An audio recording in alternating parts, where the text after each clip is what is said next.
Suriah mungkin belum akrab bagi sebagian orang, tetapi negeri ini menyimpan sesuatu yang jauh lebih tua daripada kerajaan manapun, jejak awal peradaban manusia.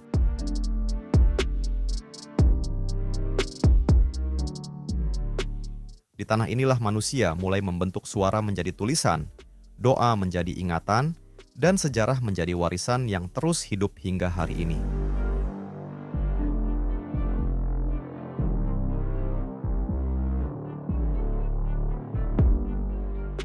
Suriah bukan sekadar wilayah yang pernah dilanda perang. Ia adalah lembar pertama dari kisah panjang umat manusia. Di sebuah desa pegunungan yang sunyi, keluarga-keluarga masih berdoa menggunakan bahasa Aram, bahasa yang diyakini pernah digunakan oleh Yesus. Di pesisirnya, tablet-tablet tanah liat kuno menyimpan bentuk awal alfabet yang kemudian menjadi nenek moyang huruf-huruf yang kita gunakan setiap hari. Dari sinilah pengetahuan perlahan berubah menjadi sesuatu yang dapat dipelajari oleh semua orang, bukan hanya oleh para penguasa atau pendeta. Di kota-kota tua Suriah, masjid, gereja, pasar, dan lorong-lorong kuno masih berdiri berdampingan. Warisan itu tidak hanya disimpan di museum, tetapi hidup melalui kebiasaan sehari-hari masyarakatnya. Ingatan tetap bertahan karena diwariskan lewat tangan, suara, doa, dan pengabdian selama ribuan tahun. Maka, jangan memandang Suriah hanya sebagai negeri yang menanggung luka perang. Pandanglah ia sebagai salah satu titik awal peradaban manusia. Tanpa tanah ini, mungkin huruf dan kata-kata yang kita tulis dan ucapkan hari ini tidak akan pernah lahir.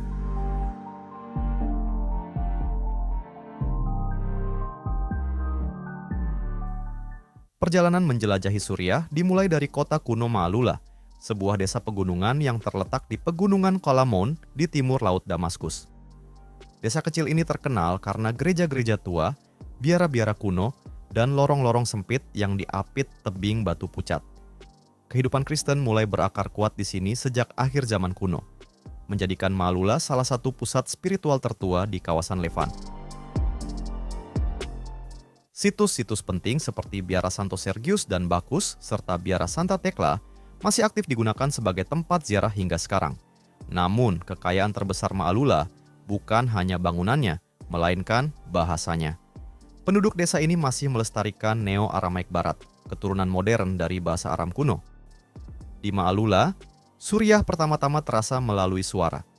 Anda berjalan melewati rumah-rumah batu, gang-gang sempit, dan tebing pucat sambil mendengar bahasa yang telah bertahan lebih dari 2000 tahun. Inilah bahasa yang diyakini digunakan Yesus dalam kehidupan sehari-harinya. Sebagian besar cendekiawan sepakat bahwa Yesus berbicara dalam dialek Aram Galilea, bagian dari keluarga besar bahasa Aram yang dahulu menyebar luas di timur dekat kuno. Pada masanya, bahasa Aram digunakan dalam perdagangan, administrasi, kitab suci, dan percakapan sehari-hari. Sementara, bahasa kuno lain seperti Latin kini hanya hidup dalam buku-buku. Bahasa Aram di Ma'alula masih terdengar dalam kehidupan nyata. Warisan itu paling terasa saat ritual nyanyian Aramaik berlangsung. Doa-doa dinyanyikan tanpa alat musik, hanya mengandalkan kekuatan suara manusia.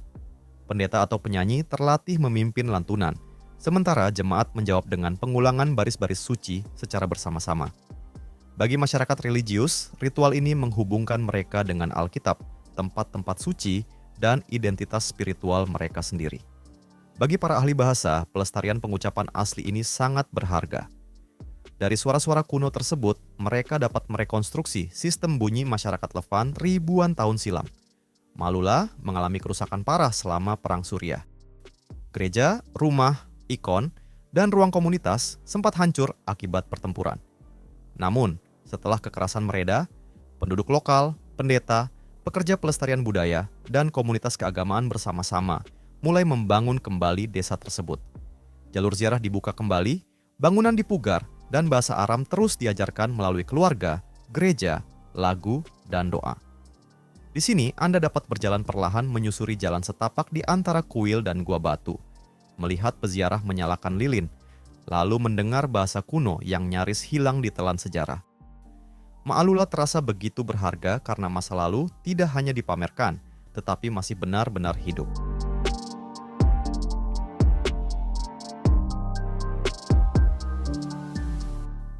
Perjalanan kemudian berlanjut menuju Damaskus, kota yang telah dihuni terus-menerus selama lebih dari 11.000 tahun. Damaskus sering disebut sebagai ibu kota tertua di dunia. Kota ini berdiri di barat daya Suriah, dekat Sungai Barada dan Oasis Ghouta, sebuah wilayah subur yang sejak dahulu memungkinkan kehidupan berkembang di tengah kawasan yang kering. Sejarah Damaskus membentang melalui berbagai zaman: Aram, Romawi, Bizantium, Islam, Ottoman, hingga era modern. Pada masa dinasti Umayyah, kota ini menjadi pusat kekhalifahan besar yang menghubungkan Suriah dengan Levant, Afrika Utara, Irak, dan Jazirah Arab. Pentingnya Damaskus masih terlihat dari jalan-jalannya yang padat, pasar-pasar tua, gereja, masjid, sekolah, dan bangunan karavan yang pernah menampung para pedagang dari berbagai penjuru dunia. Selama berabad-abad, kota ini menjadi pusat perdagangan, ilmu pengetahuan, hukum, dan ibadah. Di jantung kota tua berdiri Masjid Umayyah, salah satu bangunan Islam paling berpengaruh dalam sejarah arsitektur dunia. Khalifah Al-Walid, penguasa ke-6 dinasti Umayyah, memerintahkan pembangunannya pada awal abad ke-8.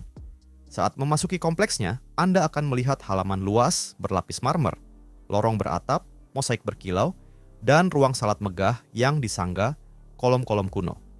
Masjid ini menjadi model arsitektur bagi banyak masjid besar di dunia Islam. Namun yang membuatnya begitu istimewa adalah keberadaan makam Yohanes Pembaptis di dalamnya, seorang tokoh suci yang dihormati baik oleh umat Kristen maupun Muslim.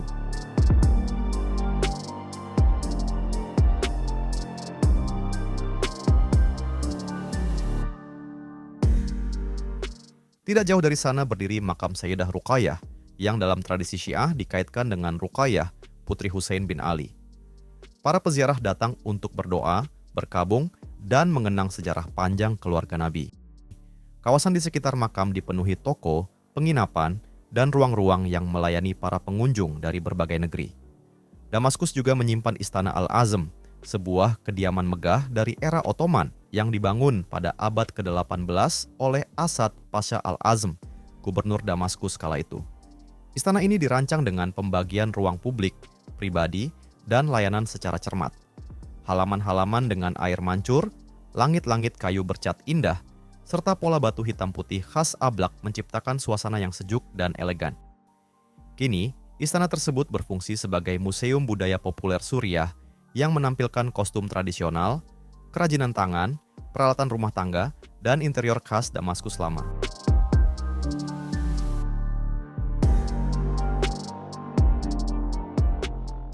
Tak jauh dari sana berdiri Khan Asad Pasha, penginapan kafilah terbesar dan termegah di Damaskus. Dibangun di jalur perdagangan legendaris Jalur Sutra, tempat ini dahulu menampung para pedagang, hewan, dan barang-barang dari berbagai wilayah dunia. Anda memasuki bangunan melalui gerbang monumental menuju halaman luas yang dikelilingi kubah, galeri batu, gudang, dan kandang hewan.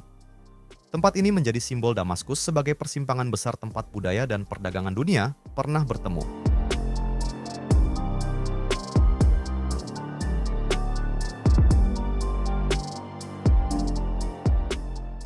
Di dekat Masjid Umayyah, terdapat Cafe Al-Nawfara, salah satu tempat terakhir yang masih mempertahankan tradisi Hakawati, seni mendongeng khas Damaskus. Seorang pendongeng duduk di tengah kafe sambil membawa buku atau tongkat kecil, lalu membacakan kisah-kisah panjang di hadapan para pendengar. Sebelum radio dan televisi hadir, tradisi ini memenuhi malam-malam di kedai kopi Suriah. Kini, ritual tersebut dihidupkan kembali sebagai bagian dari warisan budaya lisan kota.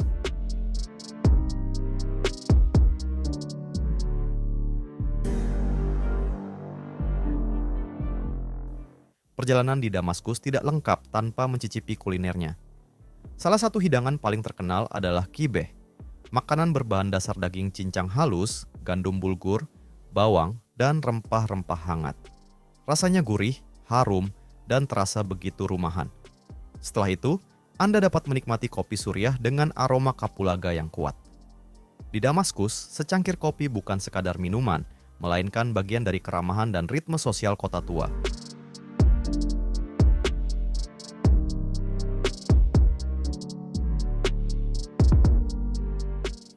Jalan kemudian menanjak menuju Saidnaya, sebuah kota pegunungan di utara Damaskus yang sejak lama dikenal sebagai pusat kehidupan monastik Kristen Timur. Biara Saidnaya diyakini memiliki hubungan dengan Kaisar Bizantium Justinianus yang memerintahkan pembangunannya berabad-abad silam. Selama berabad-abad, Saidnaya menjadi pusat ziarah utama bagi umat Kristen di Suriah dan Levan. Biara ini berdiri di atas bukit berbatu dengan dinding tebal, lorong sempit, dan struktur pertahanan yang menyatu dengan arsitektur sakralnya.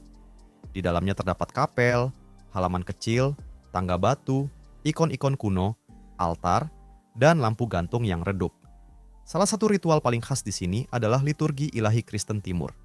Asap dupa memenuhi ruangan saat para pendeta melantunkan doa dan nyanyian kuno.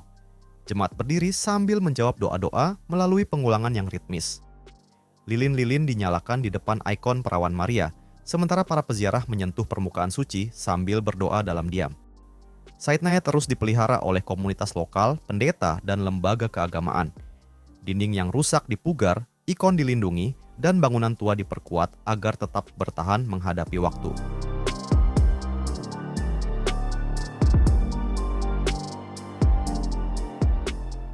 Dari sana, perjalanan berlanjut menuju Ain Dara, situs kuil zaman besi di dekat Afrin, Suriah Barat Laut. Kuil ini berasal dari budaya Syro-Hittite dan Aram yang berkembang setelah akhir zaman perunggu. Di sini Anda akan melihat fondasi batu kapur, blok basal hitam, ukiran singa, sphinx, tangga batu, dan platform kuil yang ditinggikan. Fitur paling misterius dari Ain Dara adalah jejak kaki raksasa yang dipahat langsung pada lantai basal. Panjang setiap jejak hampir mencapai 1 meter. Jejak-jejak itu tampak seperti langkah makhluk raksasa menuju ruang suci kuil. Para arkeolog masih memperdebatkan maknanya. Banyak yang percaya bahwa jejak tersebut melambangkan langkah dewa yang memasuki tempat ibadah. Ain Dara penting karena menyimpan lapisan sejarah religius Suriah jauh sebelum lahirnya tradisi Abrahamik. Dana kuilnya bahkan sering dibandingkan dengan deskripsi kuil Salomo dalam teks-teks kuno. Perjalanan terakhir membawa Anda menuju Krak des Chevaliers, benteng besar yang berdiri di jalur pegunungan antara pedalaman Suriah dan pantai Mediterania. Benteng ini pertama kali didirikan pada abad ke-11 dan kemudian diperluas oleh ksatria Hospitaller pada masa Perang Salib. Krak des Chevaliers dirancang sebagai benteng pertahanan berlapis. Dinding luar, dinding dalam, menara, lorong, ruang berkubah, dan jalan masuk yang curam, semuanya dibangun untuk memperlambat musuh. Dari atas benteng, Anda dapat melihat lanskap pegunungan Suriah yang luas membentang hingga Cakrawala. Pada tahun 1190, Salahuddin Al-Ayyubi mendekati benteng ini setelah kemenangan besarnya di wilayah Levan. Namun, ia memilih tidak menyerangnya secara langsung karena kekuatan pertahanannya yang luar biasa. Titik balik sebenarnya terjadi pada tahun 1271 ketika Sultan Baybars dari dinasti Mamluk mengepung benteng tersebut dengan pasukan dan mesin pengepungan besar.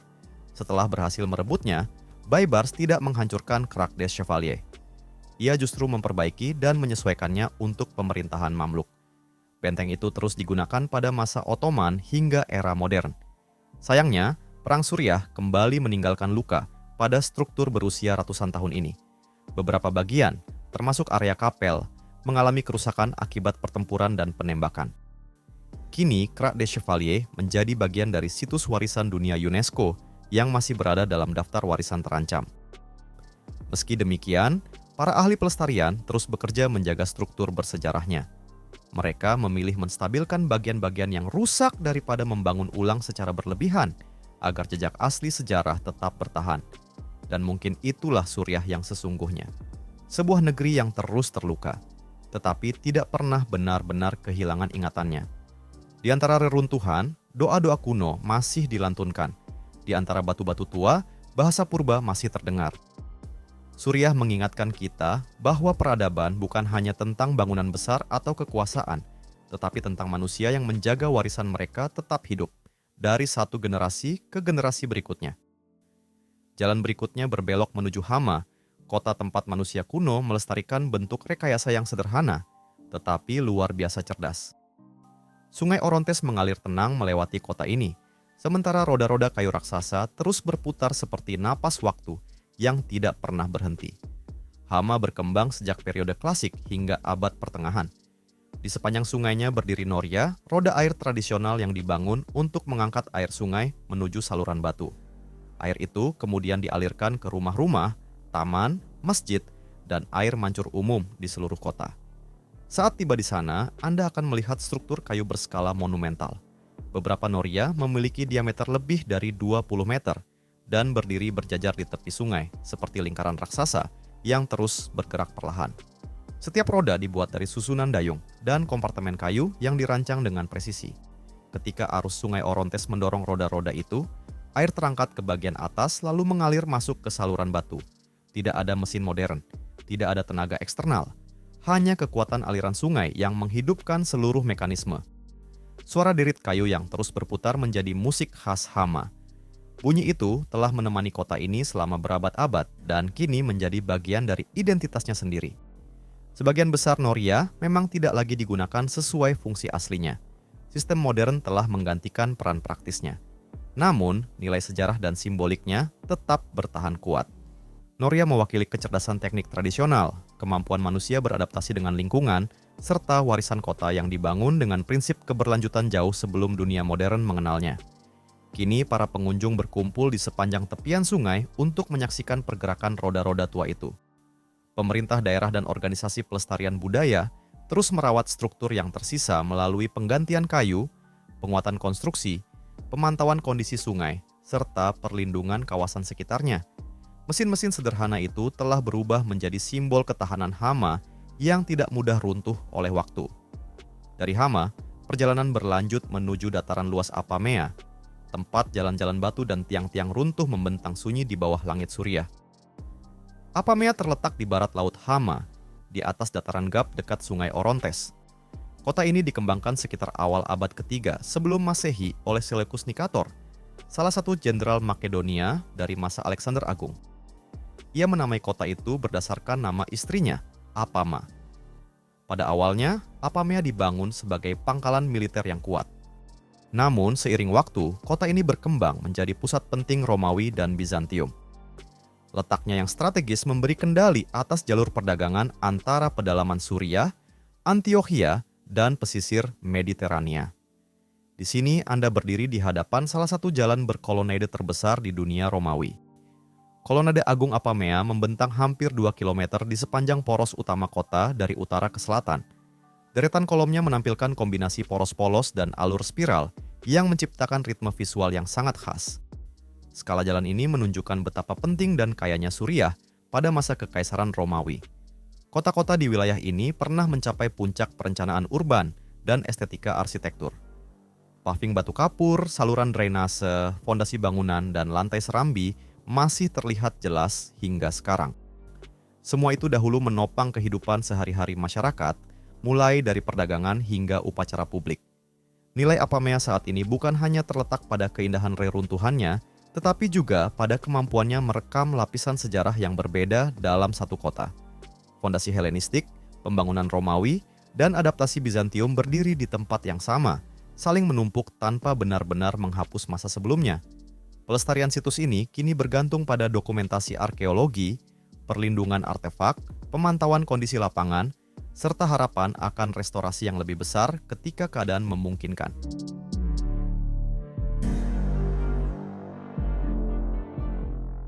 Dari Jalan Panjang Apamea, perjalanan bergerak ke selatan menuju Bosra, kota batu hitam yang menyimpan kenangan dari kekaisaran lain.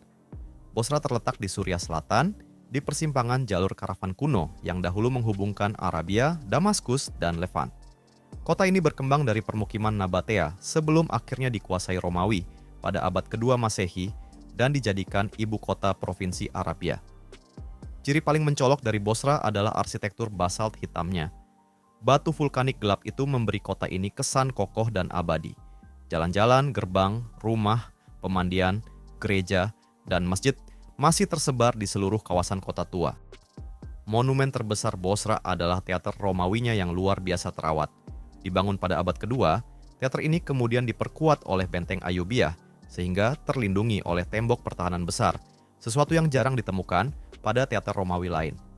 Bangunan itu mampu menampung ribuan penonton dengan diameter lebih dari 100 meter. Area panggung, orkestra, galeri, dan lorong masuknya masih terlihat hampir utuh.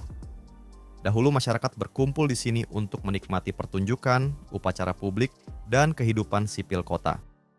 Bosra juga menyimpan peninggalan Kristen awal dan monumen Islam penting. Salah satunya adalah Masjid Al-Omari yang dikenal sebagai salah satu masjid tertua yang masih berdiri di Suriah. Bosra menjadi bukti bagaimana seni hiburan Romawi dan arsitektur pertahanan Islam dapat bertemu dalam satu kota yang sama. Lapisan Nabatea, Romawi, Bizantium, dan Islam hidup berdampingan dalam ruang urban yang terus digunakan selama berabad-abad. UNESCO memasukkan Bosra sebagai situs warisan dunia pada tahun 1980. Namun hingga kini, kota tersebut masih berada dalam daftar warisan yang terancam akibat dampak konflik modern.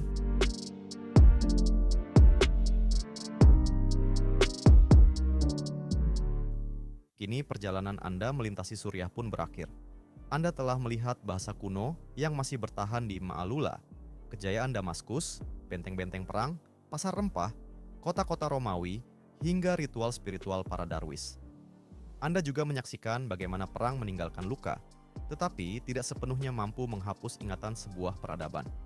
Suriah tetap berdiri sebagai salah satu tempat di mana sejarah dunia masih bernapas melalui suara, batu, doa, pasar, dan manusia-manusia yang terus menjaga warisan mereka tetap hidup. Terima kasih telah mengikuti perjalanan ini dan sampai jumpa di penjelajahan berikutnya.